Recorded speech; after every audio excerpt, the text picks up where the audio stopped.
Gold is one of Earth's most valuable resources, with 1 kilogram regularly valued at over $55,000. In 2020, Mali produced an estimated 71.2 tons of gold.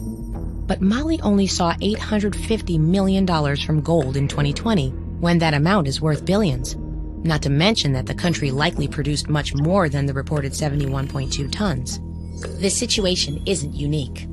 A number of other gold-rich countries in Africa, including Mauritania, Senegal, Guinea, Côte d'Ivoire, Ghana, Burkina Faso, and Niger, also aren't seeing the income they should given the price of gold.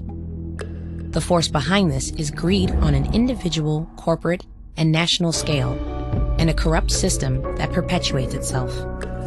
Although Mali has abundant gold, the country lacks the infrastructure to mine and export it.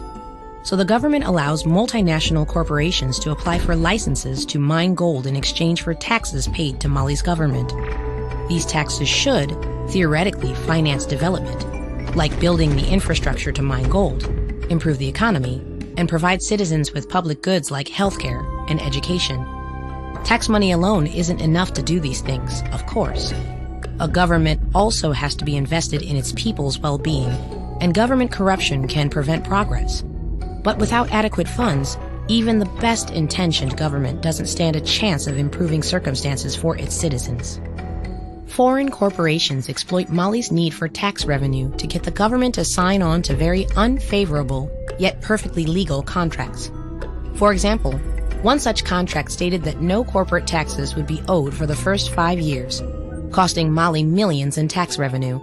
Meanwhile, mining licenses sometimes allow these corporations to take samples of gold out of the country without registering them or paying taxes on them.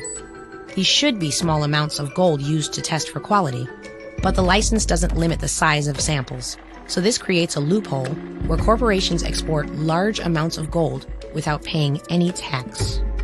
The multinational corporations are also evading taxes they are legally required to pay. They filter profits through a labyrinth of tax havens that's difficult to trace. Or they exaggerate their expenses so they end up owing very little in taxes. For instance, a corporation in Mali uses a subsidiary in Ireland to manage its operations and another subsidiary in the Netherlands to license its brand name. The corporation in Mali pays management fees to the Irish subsidiary and pays intellectual property license fees to the Dutch company, all for enormous sums. These costs are deducted from overall profits, leaving the amount subject to taxes at a bare minimum.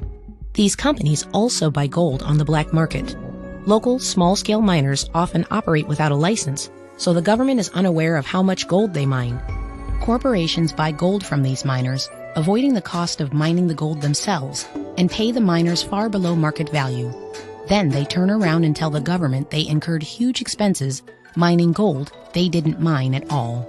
There's no way for Mali's revenue authority to verify this information, causing the country to lose even more tax money.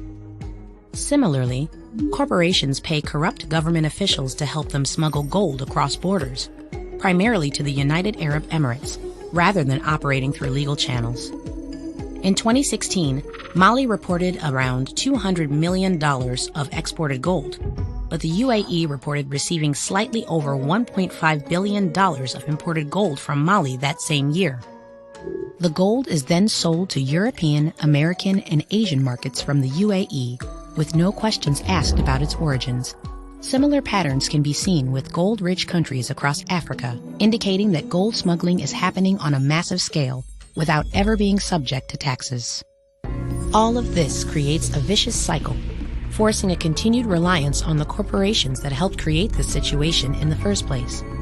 More than half of Mali's citizens live below the international poverty line, while their nation's wealth lines the pockets of foreign corporations and corrupt officials.